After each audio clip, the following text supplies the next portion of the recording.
and welcome everyone. This is Dr. Banerjee and you are watching Open Success Academy. আমরা এই চ্যানেলে সময় এবং কাজের অর্থাৎ টাইম এন্ড ওয়ার্কের যে বিগত 9টি টপিক নিয়ে অর্থাৎ 9টি টাইপের বিভিন্ন প্রশ্ন নিয়ে আলোচনা করেছি। আজকে আমরা টাইপ 10 এর সমস্ত অঙ্ক নিয়ে চলে এসেছি।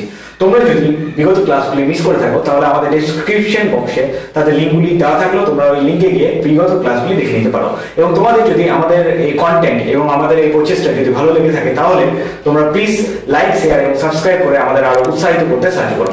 চলো 10 নম্বর টপিকের 1 নম্বর প্রশ্ন নিয়ে চলে আসা যাক। 1 নম্বর প্রশ্নটি কি বলেছে দেখো, এ একটি কাজ 15 দিনে করতে পারে, পূর্ণচ্ছেদ 3 দিন কাজ করার পর এ চলে যায়, বাকি কাজ বি 8 দিনে শেষ করে, তবে বি একা ওই কাজটি কত দিনে শেষ করবে? তো এই সমস্ত অঙ্কের ক্ষেত্রে এটা হচ্ছে সে বাকি কাজের কনসেপ্ট। মানে প্রথমে যেটা বলা আছে এ সম্পূর্ণ কাজটি কত দিনে পারে, প্রথম যে লাইনে যেটা বলা থাকবে সেটাই হচ্ছে ম্যাক্সিমাম টাইমের টোটাল ওয়ার্কের কন্টেন্টটা এখানে দেওয়া থাকবে, ঠিক আছে? অর্থাৎ এ একটি কাজের সম্পূর্ণ অংশ কত দিনে করতে পারে, 15 দিনে।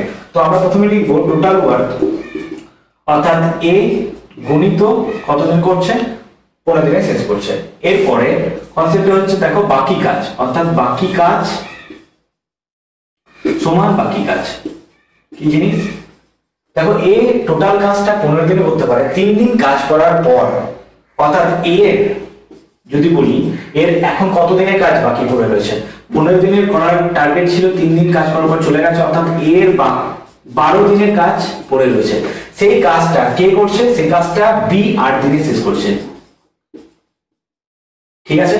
তো এদের তুলনা করে আমি এ এবং বি এর এফিসিয়েন্সি অর্থাৎ কর্মক্ষমতা বা কর্মদক্ষতাটা বের করে নেব। কিভাবে দেখো, তো কাটাকাটি করে নাও, 4 2 8 4 3 12। তো এ নিচে বি কে নিয়ে আসো আর 2 নিচে 3 কে নিয়ে যাও। তো এ এর এফিসিয়েন্সি 2, বি এর এফিসিয়েন্সি হচ্ছে 3, ঠিক আছে? এই যেটা বের হবে সেটা হচ্ছে এ এবং বি এর কর্মদক্ষতা বা এফিসিয়েন্সির অনুপাত। এবার আবার চলে আসো প্রথম লাইনে, টোটাল ওয়ার্ক সমান কি বলা ছিল, এ গুণিত 15। এক্ষেত্রে এ এর এফিসিয়েন্সির মানটা বার করে দাও। আমরা জানি টোটাল ওয়ার্ক মানে কি, টোটাল ওয়ার্ক হচ্ছে এফিসিয়েন্সি গুণিত টাইম, ঠিক আছে? তো এ এর ক্ষেত্রে এফিসিয়েন্সি হচ্ছে 2, টাইম হচ্ছে 15, অর্থাৎ টোটাল হচ্ছে 30 ইউনিট কাজ। এই 30 ইউনিট কাজ এবার কি বলেছে দেখো, বাকি কাজ বি 8 দিনে শেষ করে, 3 দিন কাজ করার পর এ চলে যায়, এ চলে গেছে, অর্থাৎ এই বাকি কাজটা বা সম্পূর্ণ কাজটা কে শেষ করবে, সম্পূর্ণ কাজটা শেষ করবে বি। তো বি এর কতদিন লাগবে সম্পূর্ণ কাজটা শেষ করতে? বি এর টোটাল কাজ হচ্ছে 30, বি এর এফিসিয়েন্সি হচ্ছে 3, কাটাকাটি করে নাও, 3 10 30, অর্থাৎ বি এর এই সমগ্র কাজটি করতে কতদিন সময় লাগবে, 10 দিন সময় লাগবে। আর একবার বলে দিচ্ছি, প্রথমে যে লাইনটা বলা থাকবে যেখানে সম্পূর্ণটা বলা থাকবে, অর্থাৎ এ একটি কাজ 15 দিনে করতে পারে বা বি একটি কাজ 20 দিনে করতে পারে, এই যে টোটাল যে কন্টেন্টের যে জায়গাটা সেটাই হচ্ছে টোটাল ওয়ার্কের জায়গা। অর্থাৎ টোটাল ওয়ার্ক সমান এ এর এফিসিয়েন্সি গুণিত 15।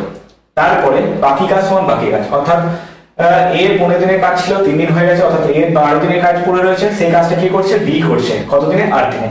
এদের কাটাকাটি করার পর এ আর বি এর এফিসিয়েন্সিটা বার করে নেবো। এফিসিয়েন্সি বার করার পর প্রথম যে লাইন লিখেছিলাম সেটা পুট করে দেবো, অর্থাৎ এর এফিসিয়েন্সি গুণিত 15 দিন, 2 15 টোটাল হলো 30 ইউনিট কাজ। সেই 30 ইউনিট কাজ এতে চলে গেছে, করবে কে, বি। বি এর করতে কতদিন সময় লাগবে, 30 বাই বি এর এফিসিয়েন্সি 3, কাটাকাটি করলে 10 দিন। ওকে, আমরা টাইপ 10 এর অর্থাৎ 10 নম্বর টাইপের 2 নম্বর প্রশ্নটি নিয়ে দেখো। 2 নম্বর প্রশ্নটি কি বলছে, বি একটি কাজ 22 দিন করতে পারে, ঠিক আছে? 12 দিন কাজ করার পর বি চলে যায়, বাকি কাজ এ 5 দিনে শেষ করে, তবে এ একা ওই কাজটি কত দিনে শেষ করবে? তো এই টাইপের প্রশ্ন আমি বারবার বললাম যে লাইনে আমার টোটাল কাজটার উল্লেখ আছে সেটাই হচ্ছে আমার টোটাল ওয়ার্কের জায়গা, অর্থাৎ টোটাল ওয়ার্ক সমান বি কাজটা কত দিনে শেষ করছে, 22 দিনে। এবার বাকি কাজ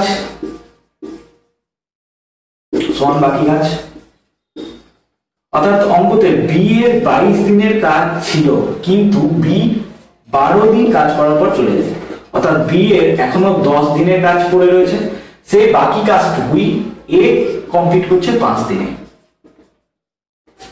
কাটাকাটি করে নাও, 5 × 10, অর্থাৎ বি বাই এ সমান হচ্ছে 1/2, ঠিক আছে? বি এর নিচে এ কে নিয়ে আসো, তাহলে এখানে কিছু নাই, মানে 1 আছে, 1 এর নিচে 2 চলে যাবে, অর্থাৎ এটাই হচ্ছে বি এবং এ এর এফিসিয়েন্সির অনুপাত 1:2, ঠিক আছে? এবার আবার প্রথম লাইনটা যেটা লিখেছিলাম সেটা লিখে নাও। টোটাল ওয়ার্ক কি বলা আছে, বি একটি কাজ 22 দিনে করতে পারে, এই ক্ষেত্রে বি এর এফিসিয়েন্সি 1, তাহলে 22, অর্থাৎ টোটাল 22 ইউনিট কাজ আছে। এই 22 ইউনিট কাজটা কে করবে? এবার তো এটা কাজ করার পর তোমার বি চলে গেছে, ঠিক আছে? তাহলে এটা এ করবে, ঠিক আছে? তো তো এই টাইমটা করতে কি সময় লাগবে দেখো 22 বাই এর এফিসিয়েন্সি কত 2 কাটাকাটি করলে 11 দিন, অর্থাৎ এর ক্ষেত্রে এই কাজটা শেষ করতে 11 দিন সময় লাগে। অপনা সাকসেস একাডেমি আজকে আমরা সময় এবং কার্যের টাইপ 11 এর 1 নম্বর প্রশ্ন নিয়ে চলে এসেছি। এর আগে বিগত ক্লাসগুলি যদি তোমরা মিস করে থাকো তাহলে তার ডেসক্রিপশন বক্সে তাদের লিংক দেওয়া থাকলো, তোমরা প্রিভিয়াস ক্লাসগুলি দেখে নিতে পারো। এবং তোমাদের যদি আমাদের এই কার্যক্রম অর্থাৎ পরপর এই সময় কার্যের সমস্ত কন্টেন্ট যদি ভালো লেগে থাকে তাহলে দয়া করে আমাদের লাইক, শেয়ার এবং সাবস্ক্রাইব করে আমাদের আরো উৎসাহিত করতে সাহায্য করো এবং আমাদের পাশে থেকো সবসময়। চলে আসো 1 নম্বর প্রশ্নতে কি বলা আছে দেখা যাক। দেখো 1 নম্বর প্রশ্নটি বলছে এ একটি কাজ 50 দিনে এবং বি একটি কাজ মানে ওই কাজটি 40 দিনে করতে পারে। দুজনে একত্রে কাজ শুরু করার 10 দিন পর এ চলে যায়, অবশিষ্ট কাজ শেষ করতে বি এর কতদিন সময় লাগবে? তো এই অঙ্কগুলো আমরা এভাবে সমাধান করব। এ বি 50 40, এদের লসাগু অর্থাৎ টোটাল ওয়ার্ক হচ্ছে 200, 200 কে 50 দিয়ে ভাগ করলে এর এফিসিয়েন্সি হবে 4, 200 কে 40 দিয়ে ভাগ করলে বি এর এফিসিয়েন্সি হবে 5। এত দূর অবধি আসার পর এবার দেখো কি বলছে, এবার বলছে দুজনে একত্রে কাজ শুরু করার 10 দিন পর। তাহলে তোমরা বলো এই 10 দিনের কাজটা কারা করছে? দুজনে একত্রে করছে। তো দুজনে একত্রে অর্থাৎ এ এবং বি দুজনে একত্রে একদিনে কত কাজ করছে? এফিসিয়েন্সি মানে কি বলেছিলাম, একদিনে কত করছে? এ একদিন করছে 4 ইউনিট, বি একদিন করছে 5 ইউনিট, অর্থাৎ একদিনে দুজনে মিলে একত্রে 4 + 5 কত ইউনিট কাজ করছে? 9 ইউনিট কাজ করছে। ঠিক আছে, এবার কি বলছে একত্রে তারা কতদিন কাজ করছে? 10 দিন কাজ করছে। তো একদিনে করছে 9 ইউনিট, তাহলে 10 দিনে কত করবে? 9 × 10 90 ইউনিট কাজ। ঠিক আছে, এই 90 ইউনিট কাজ করার পর এ কি হয়েছে? এ চলে গেছে। এ যদি চলে যায় তাহলে এখন বাকি কাজ কত আছে বলো? বাকি কাজ আছে তোমার টোটাল ছিল 200 ইউনিট কাজ, সেখান থেকে 90 ইউনিট হয়ে গেছে, পড়ে আছে কত ইউনিট কাজ? 110 ইউনিট কাজ। এই কাজটা তাহলে কি করবে? এ তো চলে গেছে, অর্থাৎ এই কাজটা করবে বি। তাহলে বি এর কতদিন সময় লাগবে? 110 ইউনিট কাজ, বি এর এফিসিয়েন্সি হচ্ছে 5, কাটাকাটি করে নাও, বি এর সময় লাগবে 22 দিন। তো এই টাইপের অঙ্কগুলো আমরা এভাবে সমাধান করে দেবো। আজকে 11 নম্বর টাইপের 2 নম্বর প্রশ্নটি নিয়ে দেখো এখানে কি বলা আছে, রাম একটি কাজ 20 দিনে করে, রহিম সেই কাজ 25 দিনে করতে পারে। দুজনে একত্রে কাজ শুরু করার 4 দিন পর রাম চলে যায়, অতএব অবশিষ্ট কাজটি করতে রহিমের কতদিন সময় লাগবে? তো যেমন ভাবে দেওয়া আছে রাম করছে 20 দিনে, রহিম করছে 25 দিনে, এতে লসাগু হচ্ছে 100, অতএব 100 দিয়ে 20 দিয়ে ভাগ করলে রামের এফিসিয়েন্সি হচ্ছে 5, রহিমের এফিসিয়েন্সি হচ্ছে 4। এবার কি বলছে? দুজনে একত্রে কাজ শুরু করার 9 দিন পর দুজনে একত্রে কাজ শুরু করছে, অর্থাৎ দুজনে একত্রে একদিনে কত করছে? একত্রে করছে 5 আর 4 9 ইউনিট। ঠিক আছে, 9 ইউনিট করার পর এবার দুজন কতদিন অবধি কাজ করছে? এটা একদিন করছে, তাহলে 4 দিনে ওরা কত করবে? 9 4 36 ইউনিট কাজ। এবার কি হয়েছে? 36 ইউনিট কাজ করার পর রাম চলে গেছে, রাম কিন্তু আর নেই, রাম এবার চলে গেছে। তাহলে বাকি কাজটুকু, তাহলে টোটাল ছিল 100 ইউনিট, সেখান থেকে কত ইউনিট হয়ে গেছে? 36 ইউনিট হয়ে গেছে, ওরা আছে কত ইউনিট? 64 ইউনিট কাজ। এবার রাম তো চলে গেছে, তাহলে এই কাজটা রহিমের কতদিন সময় লাগবে?